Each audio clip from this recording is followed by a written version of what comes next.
بسم اللہ الرحمن الرحیم۔ ناظرین کرام، تاریخ کے بعض ادوار میں قوموں کے مقدر کا فیصلہ بدوکو یا تخت و تاج سے نہیں بلکہ ضمیر کی بیداری سے ہوتا ہے۔ بنگلہ دیش کی حالیہ سیاسی ہلچل کو بھی بہت سے حلقے اسی تناسب میں دیکھتے ہیں، جہاں عوامی رائے کے مطابق طاقت کے مراکز اور بیرونی اثر و رسوخ نے ریاستی فیصلوں کو جکڑ کر رکھ دیا تھا۔ شیخ مجیب الرحمن کے سیاسی ورثے سے وابستہ حسینہ واجد کی حکومت پر یہ الزام عائد کیا جاتا رہا کہ اس نے بنگلہ دیش کو بتدریج بھارتی اثر و نفوذ کے زیر سایہ دھکیل دیا ہے۔ ناقدین کے مطابق وزراء، ججوں اور اعلیٰ فوجی افسران کی تقرریوں میں بھی خود مختاری کمزور پڑتی چلی گئی اور قومی مفاد ثانوی حیثیت اختیار کرتا گیا۔ یہی وہ پس منظر تھا جس میں بنگالی نوجوانوں کے دلوں میں بے چینی نے جنم لیا۔ اسی بے چینی نے عثمان ہادی کو جنم دیا، ایک ایسا نوجوان رہنما جو کسی اشرافیہ کا چشم و چراغ نہیں تھا بلکہ لوور مڈل کلاس سے اٹھ کر ہر خاص و عام کی آواز بن گیا۔ اس کی سیاست نعروں کی گن گرج نہیں بلکہ غیرت، خودداری اور قومی وقار کی علامت تھی۔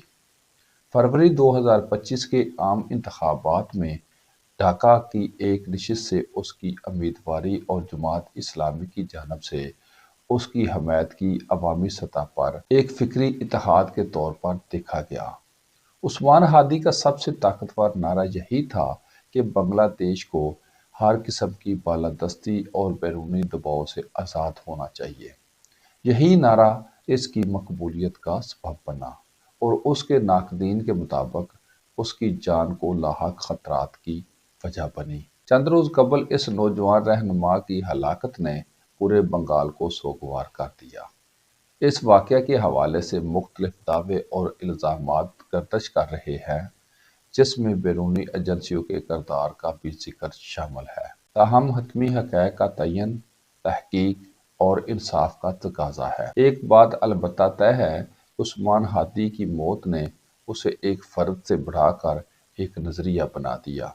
اس کے جنازے میں لاکھوں افراد کی شرکت اس بات کا ثبوت تھی کہ وہ صرف ایک امیدوار نہیں بلکہ ایک امید تھا۔ لوگوں نے عہد کیا کہ وہ اپنی آزادی، خود مختاری اور قومی وقار پر کوئی سمجھوتہ قبول نہیں کریں گے۔